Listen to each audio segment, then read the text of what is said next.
Do you have a better, do you have a reliable pointer? Okay. Oh, the same. Mine does the same. Okay. Someone will if mine doesn't. David, how's your pointer? Pardon the expression. I got the I'm sorry, I wanted a question. Could I borrow that? No pun Thank you. intended. You push the handle. No, Oh, no, okay. laugh at my Great. joke. Our next speaker It's hard to see. is Dr. Daniel Beilin. He holds a doctorate in Oriental Medicine and a master's degree in neurophysiology from UC Davis. Dr. Beilin has been studying biological medicine in Germany for 13 years and has in the last 3 years been scientifically ecstatic about a technology called computerized regulation thermography. And now a fully FDA approved for the identification of body and dental foci. Dr. Beilin hosts symposia for teaching of this method, and we'll have the teacher, the leader of thermography coming to San Francisco in late April, Dr. Blum. And now I introduce Dr. Daniel Beilin on thermography. I'm wired. Okay, so Oh, should I stay near here? if you can, Okay. if you can see her. Okay, welcome to the new technology. And I'm ecstatic so that I decided to put enough force into this to get it through the FDA, which took about 2 years and a lot of money, but we got a full endorsement from the chief of radiology from the country. So now we have one nuclear medicine radiologist in Texas, which some of you might know, Dr. David Hickey, who's working with us. And we're comparing our results with PET scans and CT scans, and we're finding an amazing amount. And what he said, his quote is, "This thing is extremely reproducible," which puts it in the ballpark for the total acceptance of complementary methods, and should find its way into integrative hospitals within the next few years. So it's kind of like this. It's like right now the amount we have in the States is about 38 machines, and we're going bigger and bigger every month. But it may take a very big leap forward with some, I was just meeting with some potential funding possibilities. And so it's kind of like, I just want to be able to tell you that the price would probably go up $2,000 or $3,000 if that happened, to accommodate the pressure we're going to be under. So you should take a good look at this here, and then make a very serious consideration about going to the seminar that we have at the end of April, beginning of May in both coasts. If you're in the East Coast, we have it in New York on May 3rd and 4th. And then we have it also in the end of April 30th and May 1st in San Francisco. So next overhead. By the way, I just got sent this book. It's about 1.5 inches thick. It's the thesis of a graduate medical student from the University of Stuttgart.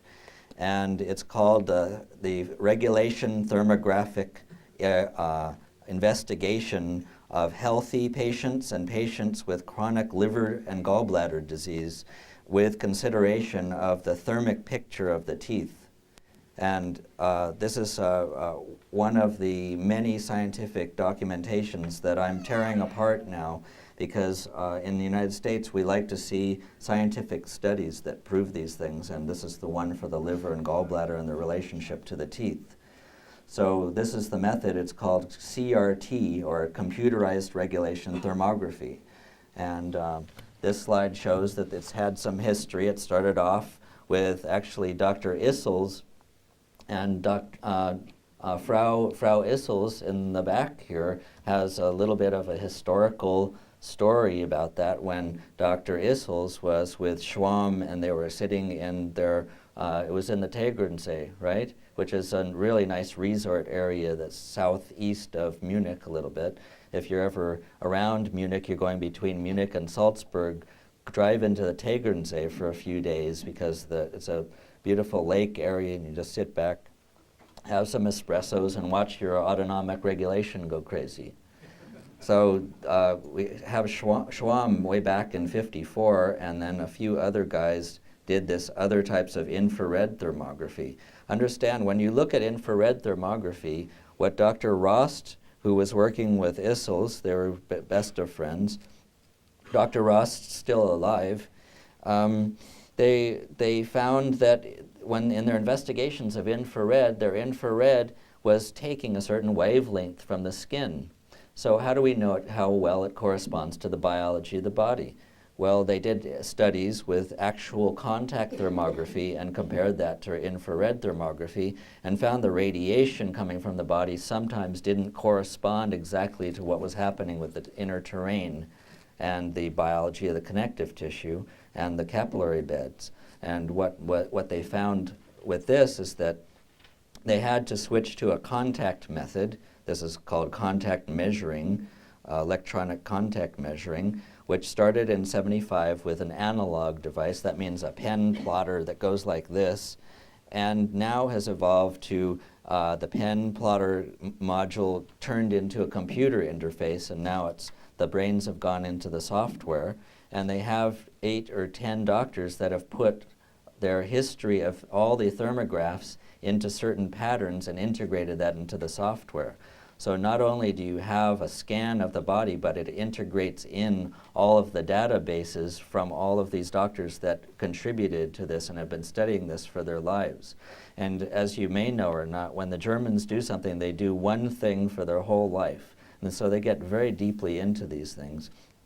And you get them all together in rooms and have big seminars lasting for days, and they make a database that is filled with identification of these patterns of the lack of how well the body regulates in different parts of the body. There's 3 programs. One program is the teeth, one program is the body, which shows visceral regulation. That means regulation of the internal organs, pancreas, liver, intestine, kidney, adnexa, prostate. And the third program is of the breasts, because the breasts we know are very directly measurable by thermographic methods as far as pathogenic changes to the tissue. Okay, next slide, please. So what we do is we have points in these places. This is the picture of the body. And here we have the different body points that are done. So you see the head measurements, and those include mostly sinus. And there are certain head points, namely the temples and the mastoid, as well as the teeth. And there's a book back here I saw that Dr. Arana's group has. That's the identification of mental markers in correspondence with the teeth. And that information is integrated. Oh, there's Dr. Dorman. Hi, Thomas. And that information is integrated. There's a huge correspondence between the teeth and the mind, and there's a psychiatrist in the Bodensee, in Lake Constance, that's integrated all of his psychiatric patients for psychosomatic disease and corresponding it in an index with the CRT thermograph. So some of these are head-brain points, and the rest are getting in sinus, lymph. This is the tonsil area, or this is the tonsil, this is the thyroid. It's a very, very accurate measurement for the thyroid, which we don't really have a good accurate measurement for thyroid function. Before I've seen this, we can tell whether we're dosing them with the correct thyroid or with one that they're having some immunity to or lack of reception for. And then we have these lymph in the clavicular area and sternal area, looks over sort of the chest. And then we have these heart points, which everyone recognizes these from cardiology, and the axial lymph spaces, the hepatic area here with a gallbladder point, and then we have pancreatic points. We can actually identify whether we're looking at the exocrine pancreas or the endocrine pancreas. So it's, you can take old technology like the Vega SEG. Does anybody use an SEG here? And you can also look at the heart rate variability, which is an ingenious device, but it still is a far away view compared to this. So I think that if you want to get into the real comprehensive view of what the body is doing, once you stress it, that's what we're doing. We're seeing what happens to the body once you stress it, and your reflection from the organs to the skin, which is about 80% of the influence of the skin reaction, is coming from the internal organs. They've now identified that in many cases in liver function, in pancreatic function. Here we have intestines, intestinal points, small intestine, ascending, descending colon, and then we have the pelvic points, uterus, ovary, or in the men, prostate and inguinal lymph. So on the other side we have kidney and then spinal column. Okay, the next slide. So you can see or imagine how these things are connected, but here's a picture of that. And here you see the skin, and the skin, you first make a measurement, and then you subject the body to a room temperature, almost like this room temperature. It really doesn't have to be a cold room at all. And so you can just keep your office temperature the same, and you enact a response which causes a change through the spinal cord, reflects into the organ that's connected to that segment of the spinal cord, and then it returns back to the capillary beds and tells the capillaries to contract or to dilate. And then we measure a second time after a 10-minute period. So the whole test takes only 20 minutes. If you suspect a focus, say in the teeth, you inject Procaine or do how you do your neurotherapy. We can use electric block. And then you wait 5 minutes for that to take effect, and then you retest a third measurement, and you can actually see if, say, the colon on the colon tooth is now regulating properly. Now you've positively identified that tooth focus or not, because dentists might go in and do aggressive things, but it's not connected directly to the problem, and this allows you to see its direct connection. Okay, the next slide. So what we're doing is we're first doing the head points with the person with clothing. We see the best thermographs are done in the morning time, from about 7 in the morning till 2 in the afternoon is the most accurate. But I've done them in tropical countries, turning on the air conditioning just to get it to be about 70 degrees. And you see that then at this point, we take off the person's clothes from the waist up. They should just be in their underwear, and their capillaries start contracting in order to preserve body heat. And there's a shunting of blood to the head, so the head is the only area that warms a little bit.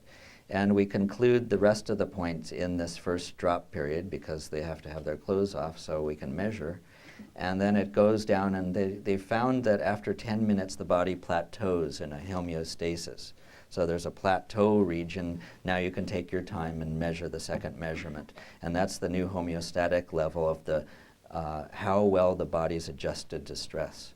So we know these studies from a long time, from Selye and from all of the people that have studied stress. The Germans said, oh yes, Selye is very right. And they integrated that with their terrain assessments from people like Pischinger and Vincent, and they all work together to understand this other level. In my practice, I use BTA or BEV and thermography and dark field. And I think the three of those are the best marriage for modern biological medicine. They're all objective. Dark field, if you do it right, is extremely objective, but you just have to do it right. So there's places to learn that correctly, and we have now Dr. Bloom, and we're going to also have some dentists, Dr. Ullman, who is the chief of dentistry for regulation thermography, coming in the next year.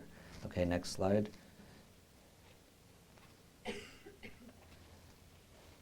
So here we have the ways the body reacts to stress and the ways that the sick body reacts to stress. So here's healthy regulation. You see, you took the first measurement, and the body's at this temperature in that age. And let's just pretend, oh, this is the right tonsil point, which is right here on the skin. And then we allow the 10-minute cooling off, and then the second measurement, it's here. It cooled off, the body constricted in order to retain body heat, and there's nothing wrong with that tonsil. But here, in this number 2, it went up. This is called a paradoxical reaction, because it's paradox to normal regulation. So the body actually heated up when you subjected it to cool air. This is a very interesting physiologic phenomenon, and they've studied this extensively over the last 20 years. They know this, and they've looked at thousands and thousands of patients. I myself have done about 800 patients now and have compared it to mammography and CT results as well as histology and other types of investigative pure science methods.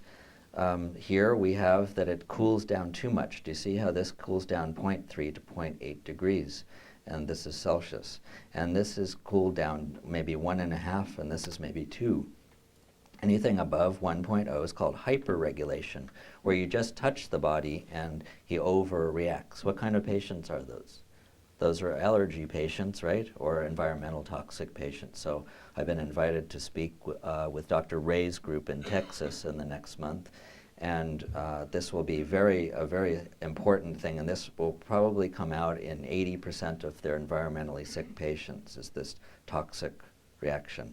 And then down here in the bottom is the bad reaction. You see there's hardly any reaction, and this is called the fixed or rigid, and this is the focus suspicion that you see in the teeth, that you'll look for in the teeth in order to possibly identify a focus. Okay, so the next slide is the norms according to Dr. Rost. And what this is it's the ideal man, you know. Of course, the Germans always think about the ideal man, right?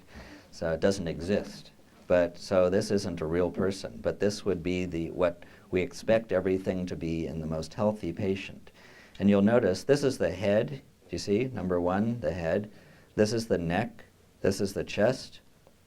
This is the upper abdomen, which includes the liver, gallbladder, pancreas. This is the lower abdomen, which is intestines and pelvis, and this is the kidneys. And you see here in the head it goes slightly up. See, the red is above the black, but here is where it starts to go down. This is the maxillary sinus, and this is the tonsils. See, they're regulating down. That's normal. But look here. This is the thyroid, because the thyroid is the only organ system below the neck or below the head that actually is kicked into gear to be able to deal with the stress, and so you have a warming on these 2 points in normal thyroid. So we can dose patients who are hypothyroid with thyroid medications, whether it be glandular products or real, say, pig thyroid or whatever type of thyroid you use, or it could be synthroid.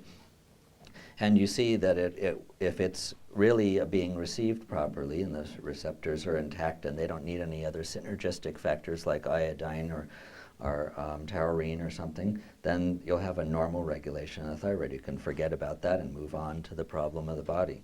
Here you see the chest area, which is the bronchi and the atrium and ventricles, and then actually they have these last ones are for identifying arrhythmias.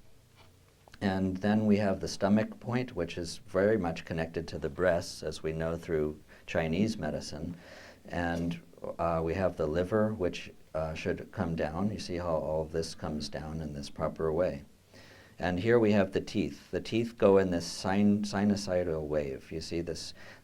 These are the incisors, and these are the molars on the sides, and this is the upper quadrants, right and left, and up and lower quadrants, right and left. And this is the right breast and left breast. So that's your complete thermogram, where you have the 3 programs integrated together.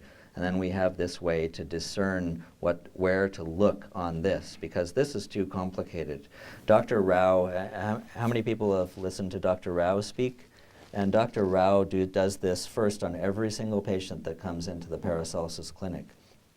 But he, up until a year ago, he didn't have the computerized version. He had the analog version that only put out this. And it's very difficult. He became a master at it. He's very, very good. And he learned it in the long way. Now we have the shorter way, where we have something called chaos index, which is CI. Does everybody see that little CI? And this column of chaos, you see, when we stress the body, we want it to be able to do the right things. And if it doesn't do the right things, it's chaotic.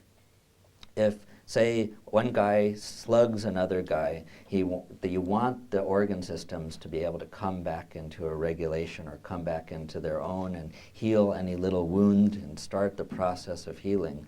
And this assesses how well the body is able to do that. If there's chaos, it's bad. So if this number goes up to 6, or 5, then we know that area of the body is not regulating. And this becomes the most important column of the entire thermogram.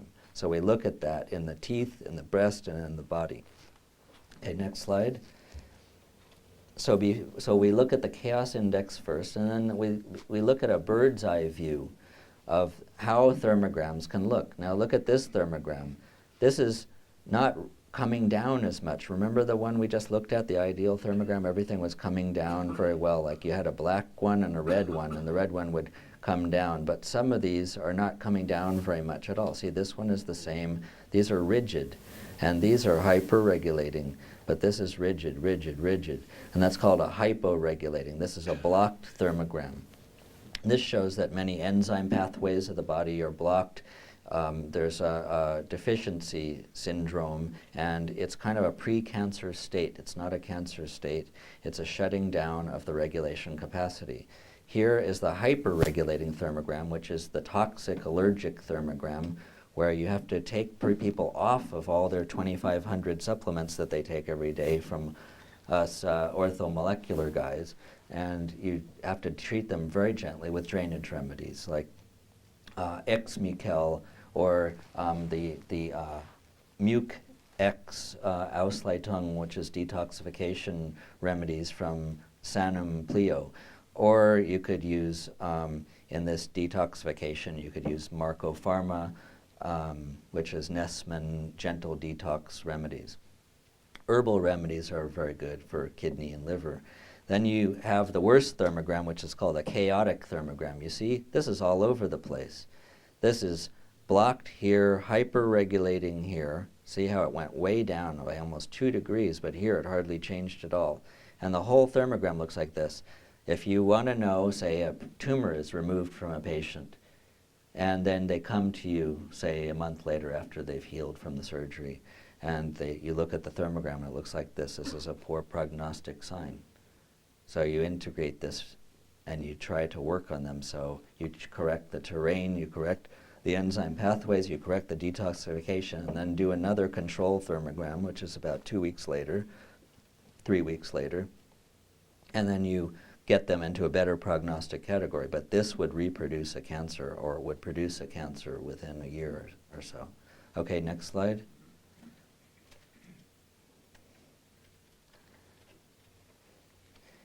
Here are the teeth measurement points. They're done right at on the skin on the outside, but anatomically this is a see-through picture of where you're hitting the teeth root and where they're joining the gum line.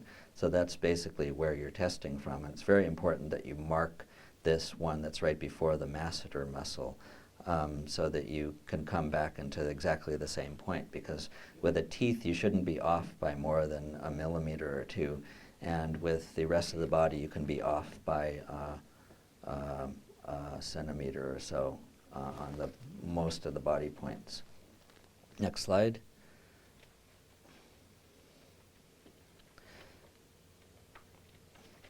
So you see here is the upper teeth and lower teeth, and can you just see the top of this, Marco? A little bit more. Yeah, this is the pathological picture in the teeth before neural therapy. And what we want this to come up in a sine wave. And you see how it didn't come up here. This should be up above the baseline. Here it sort of did. It did. And then let's see the lower one. And this is after neural therapy. And you see that now we're getting on the third measurement, you're seeing the normal regulation. See, we're able to do a third measurement and know if we're doing neural therapy right or not. Okay, next slide.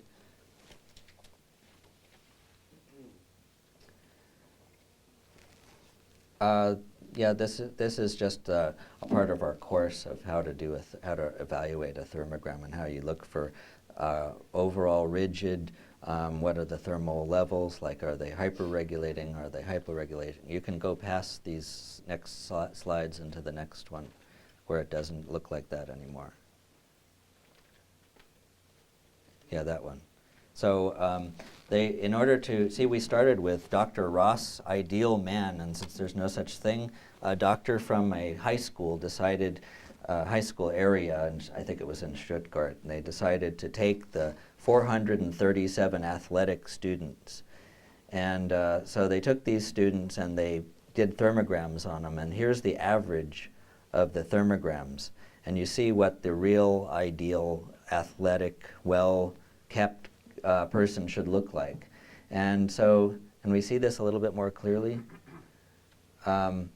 Here are the different segments, and you see this color is normal and this color is abnormal, and these other ones are kind of in between.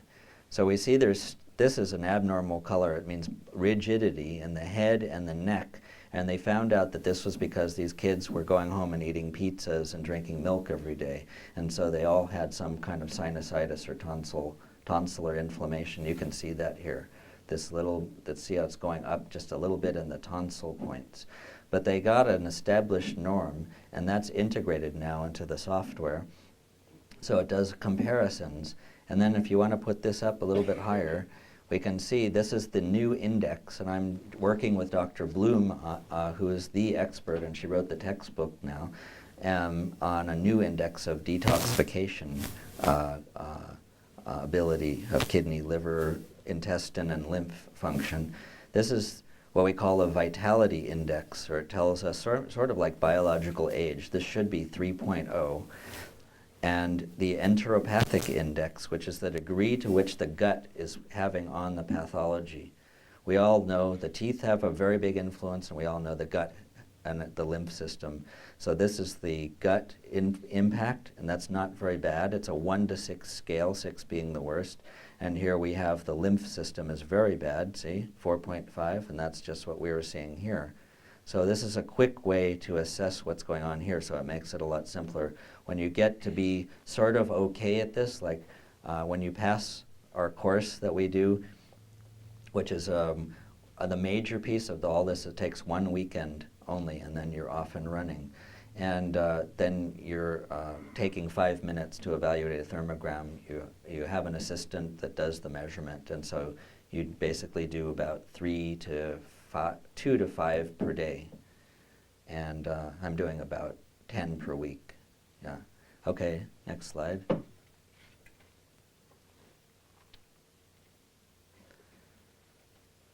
After that one. Let's just, no. Next one.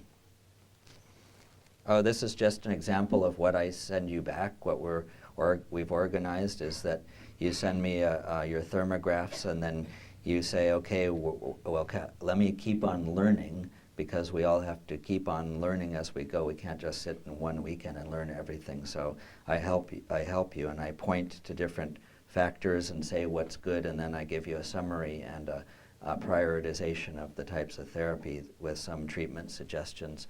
I use a lot of Sanum. I use a lot of complex homeopathy and trace minerals, fatty acids, enzyme therapies. So it's a kind of a integrated approach, a multi-level, and I occasionally give constitutional homeopathy. So why don't you skip to a couple of these cases, because that one right there, let me see that one. Yeah, no, the one after that. This is a study done by Dr. Wagner, and he decided that he's going to see how well this CRT thermograph works with breast cancer. So he took 63 known cases confirmed by pathology of breast cancer, and then he sent them blindly into a room filled with doctors with mammograms and thermograms, and also with nothing, with just their hands. And so they discovered 34 out of these 63% were confirmed for cancer by clinical evaluation only. 48 out of 63 were confirmed by mammography, and 61 when you add thermography to mammography. So if we add thermography to all of our breast centers right now, we'd be getting this kind of a percentage, about a 96% or so.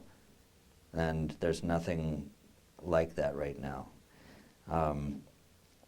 Here, if we drop mammography and we're tired of the radiation, because the truth is that according to Dr. Hickey, the radiologist, that women are receiving 4 times the dose of a radiograph that they're being told.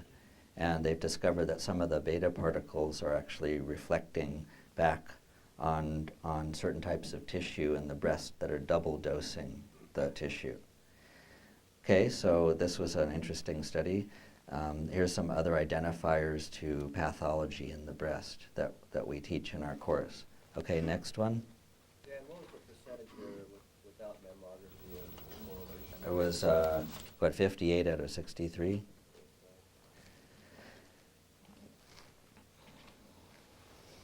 Now go into a few of the cases. So the whole thermographs. Yeah, that one, I think. Next one? No? That one. And let me see the name down here.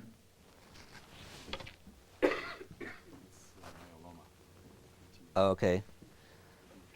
This is a patient that comes in with multiple myeloma, and we were looking for, of course, a tooth, because in leukemia and myeloma we have a high incidence of foci in the teeth.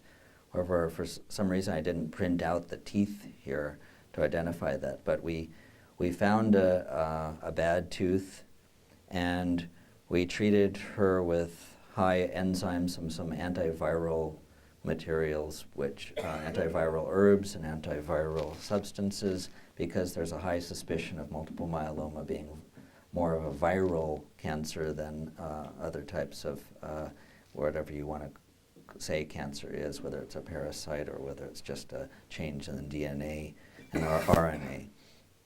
But this type of cancer is different than most types of cancer, if any of you have ever treated it.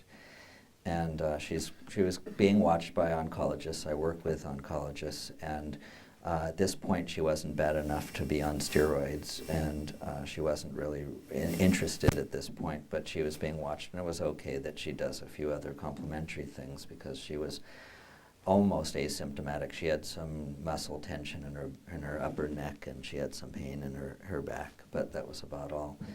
Okay, and then on the next slide, this is after we identified a focus, and we had her dentist in New York City that removed a tooth, and you see that she came into now a regulation. See how everything was up the same, it was all blocked, and it was very hot, like she had a fever, but it was blocked, there was no regulation, and now we're getting regulation after we removed the correct tooth. So you can see what your impact is of doing dentistry on the body, and you see what your impact of the teeth is by working only on the body.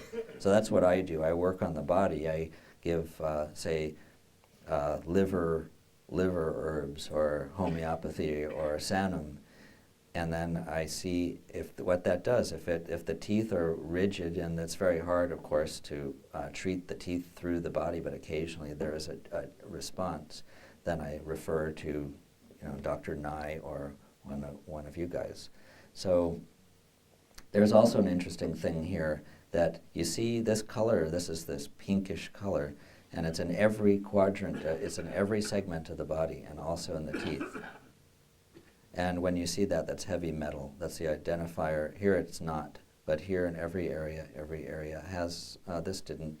But it's a heavy metal identification. It doesn't say what metal, but they've just discovered this after looking at about 20,000 patients. So that's what kind of a database they have. So it's a very academically inclined. As you can see, the readout is kind of very science-oriented. I'm trying to get them and designing another piece of software that'll have a picture of a man, so it'll reconstruct the thermogram on a model of the man. Okay, the next slide. What type of heavy metals did she have in her? Well, we can't identify. Oh, did she have? Yeah. I think she had some amalgams left. I think she had a couple removed, and then she had one root canal that was removed right before this. But I think. Uh-huh. Yeah. Okay, this is a hyperactive boy who was called a little bit autistic, very mild autism. And so what we do is we look down this chaos index and we see, is there any organ system that's most abnormal? And you see, this is the chaos index B. That means at the second reading, this is the chaos index A before we started measuring. And the chaos index, and actually the first measurement is here, it's 2.1 in the abdomen, and here it goes up. So that's bad. We don't want chaos to go up. Everywhere else it goes down, 2.3 to 0.7, 2.5 to 2.0, 6.0 to 4.2. And in the head, we see a 0.8 to 1.5, so there's a lack of regulation in the head. And you look at these are points right up in here in the sinuses, and we see this blocked and hot, and then look at this very inflamed sinus point, which can also be a reflection in the brain. So then we look at the teeth. Can we see this over here? And what we see is that we see the 0.8 goes up to 1.1, so we do see an abnormality in the right upper quadrant. And here it's okay, and here is okay, and here it's bad. It went from 1.3 to 3.0, so upper right, lower left. And then we look here, this is the lower left, and we don't see any blocked spots, but here we do. We see 2 blocked spots on the upper right. And he was complaining of headaches on the upper right occiput. So this leads us into being able to prioritize our treatment, and therefore we're not treating, say, the gut, which is so often disharmonious in autistic kids. We're not treating the pancreas, which is also very often a problem. You can see this one warmer liver spot right here than the rest of the liver spots. Here's 3 actual liver points. Okay, so next slide.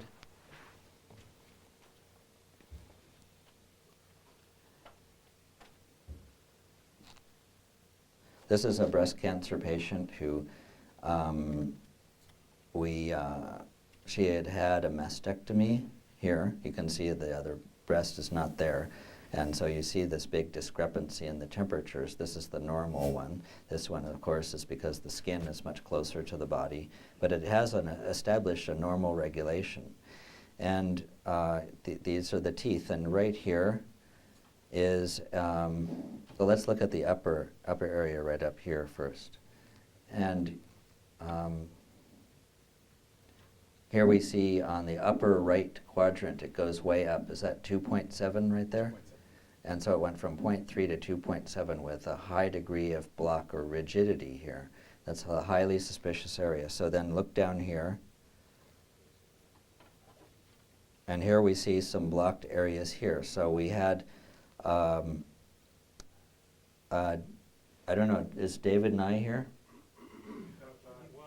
Okay, well I told him that he should look at this, and so he looked at this, and sure enough he found a huge cavitation here in this blocked area. See, these 2 points are very blocked.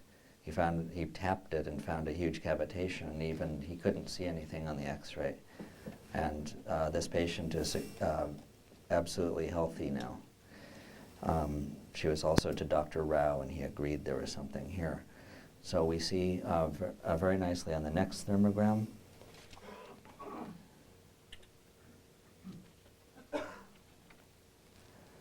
that these areas are now moving, they're now regulating. This is the second thermogram after she had had the dental work done. And so a lot of the stress factors are now removed, and she did a kind of a silly thing.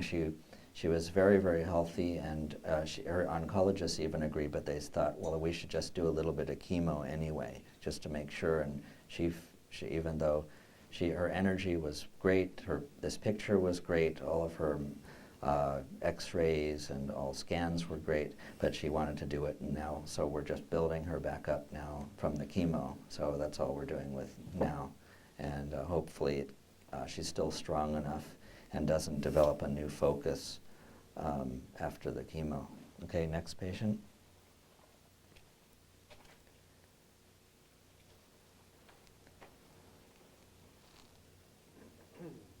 That's the patient. Oh, okay. This guy had bladder cancer, and he was a smoker. Maybe 15 years ago he quit. He's also a medical doctor. And he had nothing overtly wrong at this point, and so I did a thermography with him, and he had received BCG for the bladder cancer, which is done it's done by a cystoscopy, and then just a introduction of BCG, which is apparently extremely effective on bladder cancers. And then what they did was they actually made a mistake and invaded the epithelial lining and got it into his bloodstream, and he came down with a tuberculosis of the blood and almost died from malpractice. So he's an MD receiving malpractice, which is something that has turned his stomach away from medicine, but he doesn't need to practice anyway. And we found a tooth, I think it's right here on the upper right. No, what's this number here? Yeah, this is the upper left. So I said, this is the worst chaos. You see that? So we looked in the upper left, and I said, you've got something right here. Do you see how this point is getting very rigid where everything else is regulating normally? So he says, I didn't want to tell you this, but I've been having pain right there, and I'm going to my dentist next week to check it out, but I've been having pain. And sure enough, there was an abscess, and he said, just pull the thing. So I think basically through the BCG and through removing the focus, this guy's going to be in good shape. His regulation is good, even though it's hyper-regulating. This is still after that huge episode where he almost died from wrong introduction of BCG. BCG is a great thing if you use it right. Okay? So I think that kind of gives you an idea of how well we're able to visualize this. And what I'm finding is I got so enthusiastic about this because it seems to reveal more and more. And then when Dr. Bloom comes, or I go over there, which she's coming at the end of April, beginning of May, and be sure to pick up one of our brochures about when it is and where it is, and fax it to us if you'd like to come. Every time I see her, I learn like about 10 different new gems from her about how to identify pre-cancers, which can be supposedly viewed up to 6 to 7 years before they become macro malignancies that are identifiable by any other method. But we don't want to claim that, and we can't exactly claim that at this point. We've been given certain constraints by the FDA that we can identify these things, but you can't make these huge claims, see cancer way before it happens. We still need more, gathering studies, but it's very, very promising. And the software is growing. Every 6 months there's a new little addition.